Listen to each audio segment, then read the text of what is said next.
Olá, começa agora o programa Interlocução. Hoje vamos falar sobre o direito à herança na união estável. Reconhecida pela Constituição Federal de 1988 como entidade familiar protegida pelo Estado, a união estável passou, nos últimos anos, por um processo de evolução, migrando de um ambiente de informalidade para um espaço ocupado pelo regime de casamento. O artigo 266 da Constituição diz no terceiro parágrafo que, para efeito de proteção do Estado, é reconhecida a união estável como entidade familiar, devendo a lei facilitar sua conversão em casamento. Atualmente, a união estável e o casamento são legalmente reconhecidos como forma de se constituir uma família, com direitos semelhantes. Hoje, vamos falar de um deles, o direito à herança na união estável. Para falar do assunto, recebemos aqui no estúdio a desembargadora do Tribunal de Justiça de Minas Gerais, Tereza Cristina da Cunha Peixoto, da 8ª Câmara Civil Especializada do TJMG. Olá, desembargadora, um prazer tê-la conosco. O prazer é todo meu. E de forma remota, a advogada e desembargadora aposentada do Tribunal de Justiça do Rio Grande do Sul, Maria Berenice Dias. Desembargadora Maria Berenice, também um prazer tê-la conosco. Obrigada pela disponibilidade. Ai, uma alegria estar aí. Eu só queria estar era pessoalmente, isso sim. Prazer. Vamos começar a nossa interlocução. Desembargadora Tereza Cristina, quando falamos em sucessão, quais são as diferenças entre a união estável e o casamento civil? Veja bem, primeiro, você até já estabeleceu o que a Constituição estabelece e diz sobre a união estável. É aquela que é pública, contínua, né, e que os companheiros têm o objetivo de constituir família. A união estável, portanto, com ou sem um contrato estabelecido, ela tem uma vida fática. O casamento, de outro lado, é um contrato firmado em cartório. Né? É um contrato de direito civil firmado em cartório. E a sucessão no casamento e na união estável, anteriormente havia uma diferença grande, mas em 2017 o Supremo Tribunal Federal, em uma decisão, um leading case, aliás, foram duas decisões paradigmáticas, ele entendeu como inconstitucional o artigo 1790 do Código Civil e, portanto, na vocação hereditária, ele equiparou companheiros e aos cônjuges. Então, essa é a diferença do direito brasileiro nos dias atuais. Anteriormente, o companheiro, ele não tinha essa equiparação, mas com esse julgamento, ele então foi equiparado ao cônjuge, por decisão do Supremo Tribunal Federal. Certo. Desembargadora Maria Berenice, quando o companheiro ou a companheira sobrevivente terá direito à herança, tanto casais homoafetivos como heteroafetivos? Olha, a partir dessa equiparação que a Tereza Cristina acaba de referir, feita pelo Supremo Tribunal Federal, com base, o julgamento teve por base o princípio da igualdade, né? Porque o Código Civil tratava de forma diferente as questões sucessórias, basicamente as questões sucessórias entre casamento e união estável, dando um tratamento altamente discriminatório ao companheiro sobrevivente. O fundamento da decisão do Supremo, que o relator foi o ministro Barroso, disse que a Constituição ao elencar como entidade familiar tanto o casamento quanto a união estável, não estabeleceu nenhuma hierarquia entre eles. E essa expressão da Constituição de que deve a lei facilitar a conversão da união estável em casamento, que sempre foi reconhecido pela doutrina como sendo algo salvador, ou seja, que a união estável seria algo meio que de segunda categoria, porque o casamento salvaria, ele deu uma interpretação fantástica. Ele disse, não, o significado dessa expressão não diz que o casamento deve ser o grande objetivo, não. Tem finalidade protetiva da união estável. Porque se é formalizado como casamento, com papel, né, perante o registro civil, é fácil de provar o casamento. E a união estável, bem como disse a Teresa, pode ser constituído, se constitui, né, independentemente de qualquer documentação, que aí fica mais difícil de provar na hora de precisar qualquer coisa. Por isso, dizer, olha, vou facilitar, se quiserem transformar, transforma. Então, a partir desse momento, esta igualdade se espraiou não só para a questão do direito de concorrência sucessória, que era o objeto deste julgamento, e também não só para as questões de direito sucessório, mas para todo o sistema jurídico e para todas as questões civis. Então, assim, o companheiro da união estável é herdeiro, recebe a herança das mesmas formas que recebe o cônjuge sobrevivente. Ou seja, entra como herdeiro necessário, em terceiro lugar. Então, assim, os herdeiros são, em primeiro lugar, descendentes, né, os filhos, ascendentes, os pais, avós, enfim, e cônjuge ou companheiro.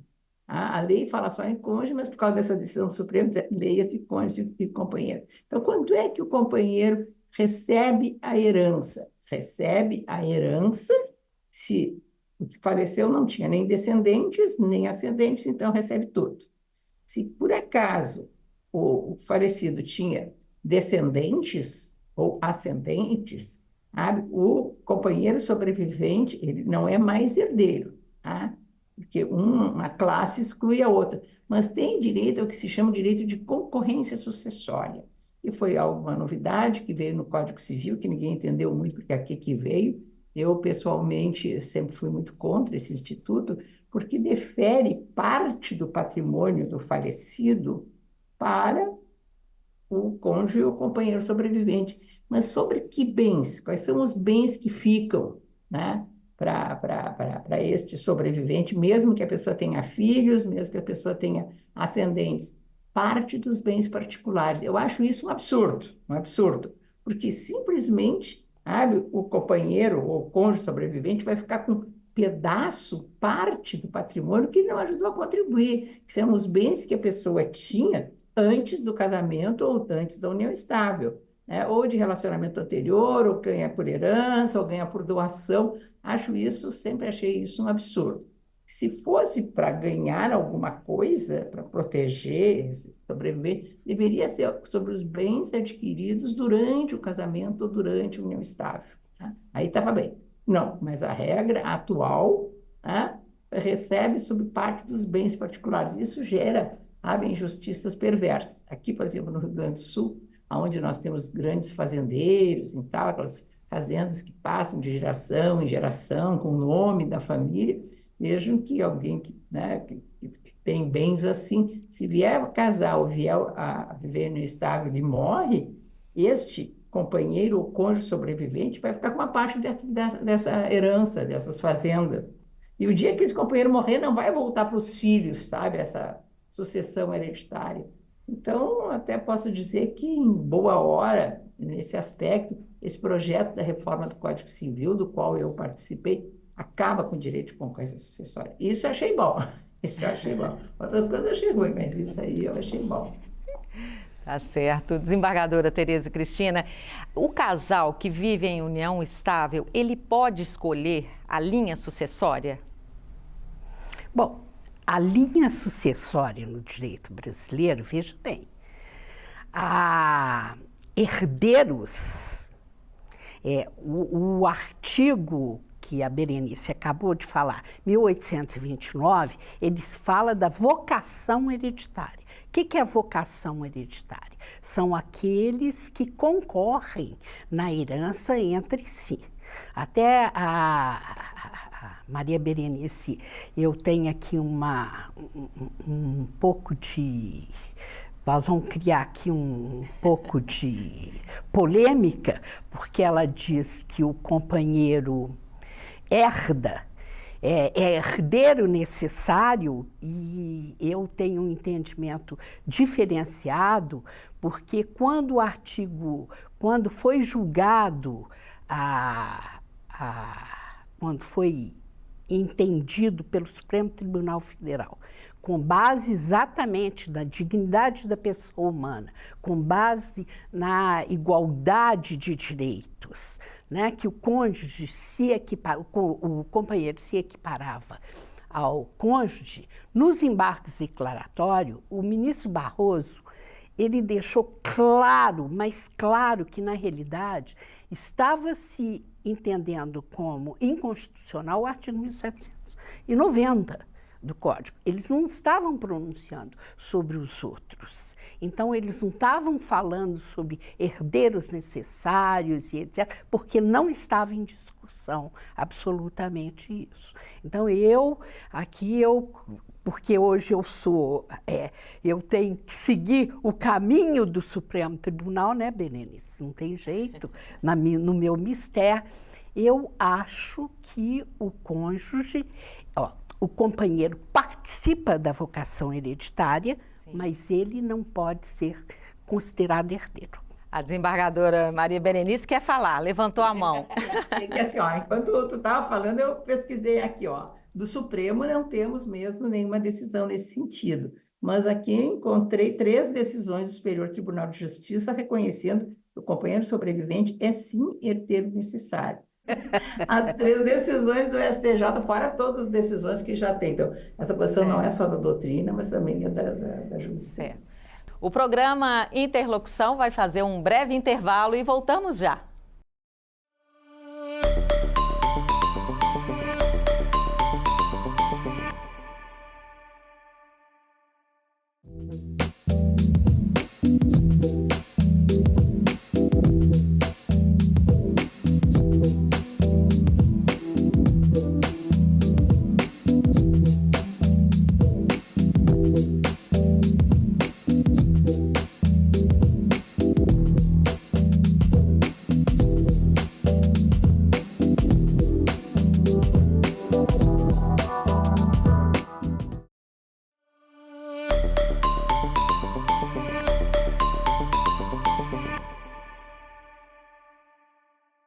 O programa Interlocução está de volta e nesta edição conversamos sobre o direito à herança na união estável.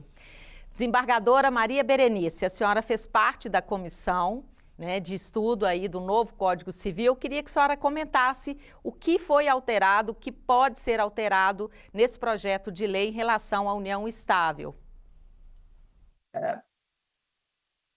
Exatamente em face desta dissonância jurisprudencial e doutrinária a respeito de, olha, o companheiro é ou não herdeiro necessário e da tendência de ser reconhecido como tal. Eu concordo com muita gente ao contrário, inclusive o Rodrigo da Cunha Pereira, conterrâneo de vocês aí, o presidente do IBDFAN, mas não existe mais diferença entre casamento e união estável. As pessoas não têm liberdade de escolher um ou outro relacionamento. Eu sempre digo, olha, diferença não tem. As pessoas têm a liberdade de ou viverem sós, e são dono exclusivo do seu patrimônio, ou se forem viver com alguém, precisa assumir as responsabilidades decorrentes disso, que vivam juntos através do casamento, quer vivam por união estável. Sabe? Se tem papel ou não tem o papel, as obrigações são iguais. Então, eu, de fato, concedo de tratamento igualitário. Mas, assim, para evitar essa discussão, o que fez a Comissão das Sucessões no âmbito do direito sucessório? Eu já adianto que eu fiz parte da comissão do que diz com o direito das famílias, né? Que até nem passou o direito de família. mas o tratamento do direito sucessório é o que tem gerado, sabe, um maior número de questionamentos. Em primeiro lugar, que, bom, para evitar isso, é ou não herdeiro necessário, e diante dessa repulsa generalizada, principalmente do âmbito social, diz, não, o companheiro não pode ser herdeiro necessário. Sabe o que eles fizeram? Eles tiraram o cônjuge também como herdeiro necessário. Então, pela reforma do Código, nem o cônjuge nem o companheiro são herdeiros necessários. Ponto, né? Também acabaram com esse direito da concorrência sucessória, no que eu achei que ficou bom. Eu não confesso que não gosto desse instituto, a não ser que fosse sobre os bens comuns. A justificativa que é trazida pelos que integraram a comissão é de que, olha, nós não deixamos o desamparo, o cônjuge sobrevivente, que, bom, nem é herdeiro necessário, nem tem direito à concorrência sucessória, mas nós deferimos outros direitos, como o direito real de habitação, que na lei atual é conferido ao cônjuge, mas que a jurisprudência de há muito, até tem enunciados do STJ, estendendo esse benefício também para a união estável. Acho que, em termos de direito sucessório, acho que essas foram as mudanças. E outra que eu achei muito, ao menos interessante, que eu batalhei muito por isso, né? Há 20 anos que eu batalho por isso, né? De que, bom, que a separação, de fato, é o que acaba tanto com o casamento como com a união estável.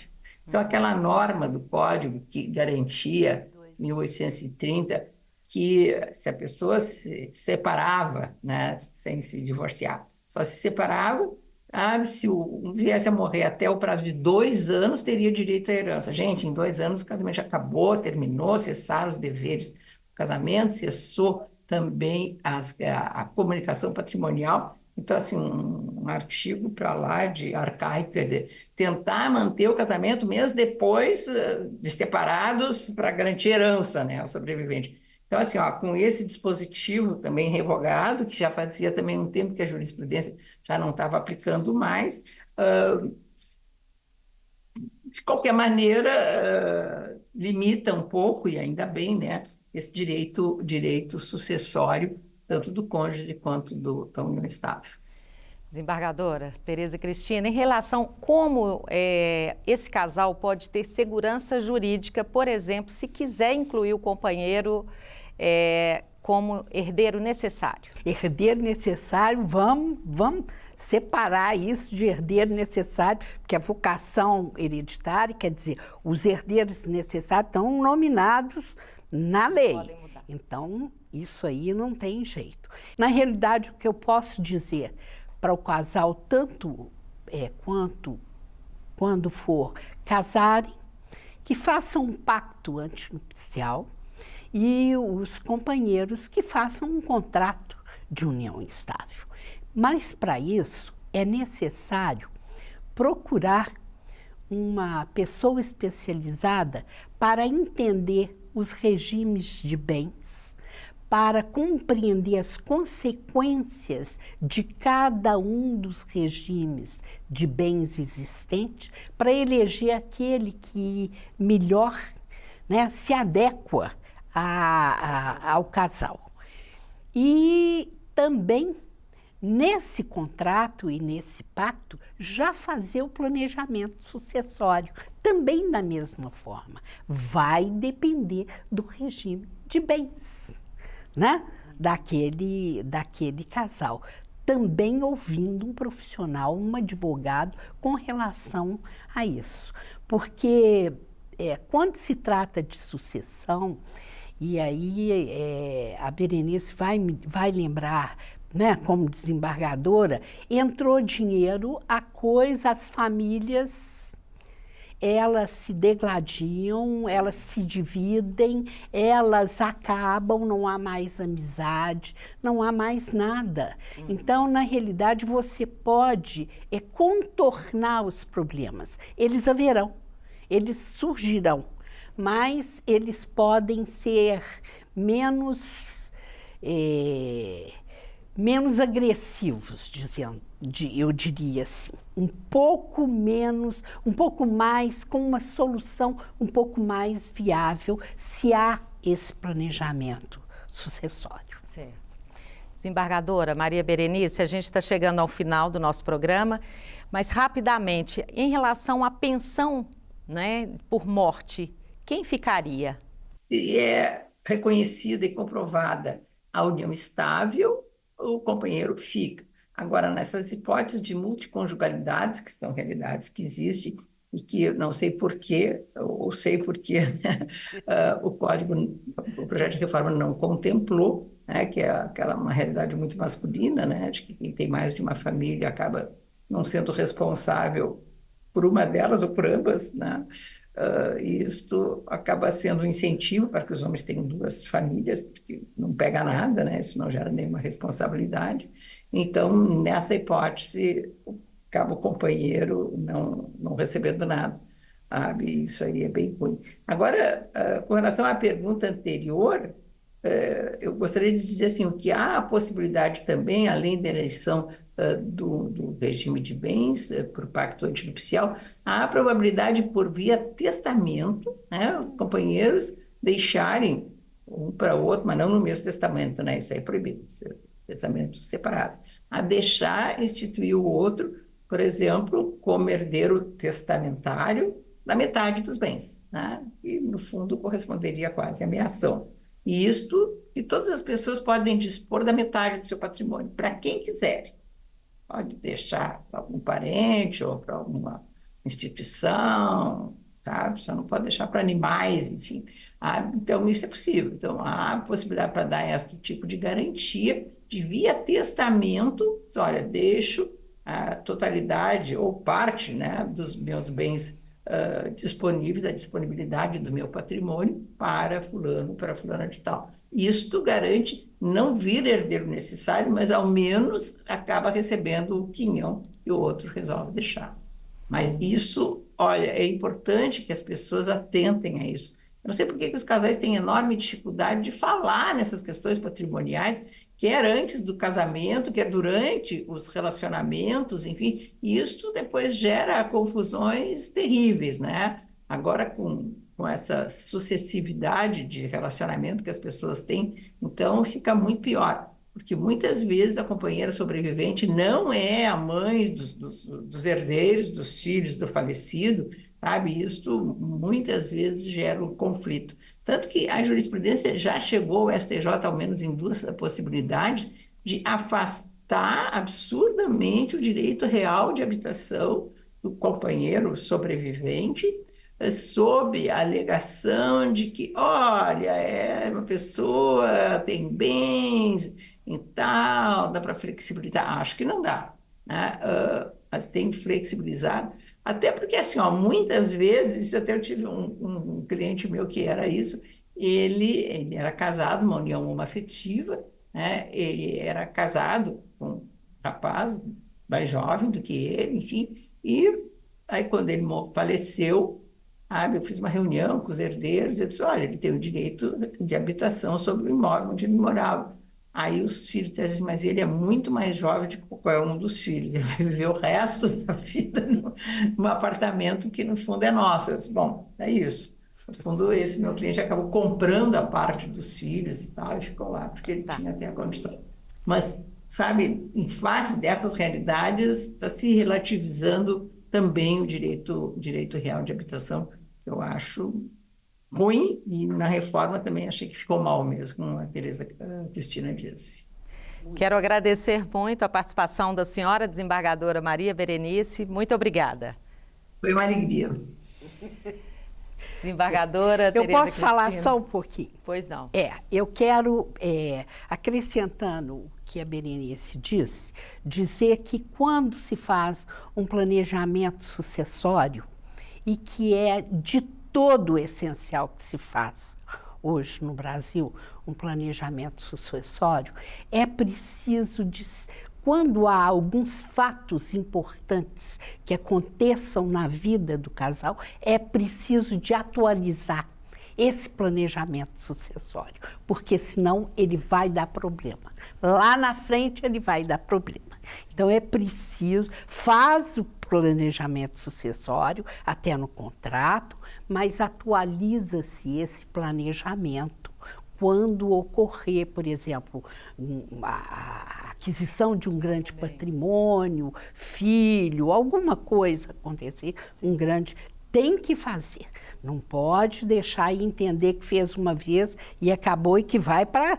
Isso vai durar para sempre, que vai dar problema lá na frente. Tá bom. Muito obrigada pela participação, pela presença. Eu é que agradeço e fiquei muito encantada com aliás, eu sou extremamente encantada com a Berenice, que é uma pessoa, né, tem um astral maravilhoso. Muito. E eu falo que é hoje a dona do direito de família no Brasil.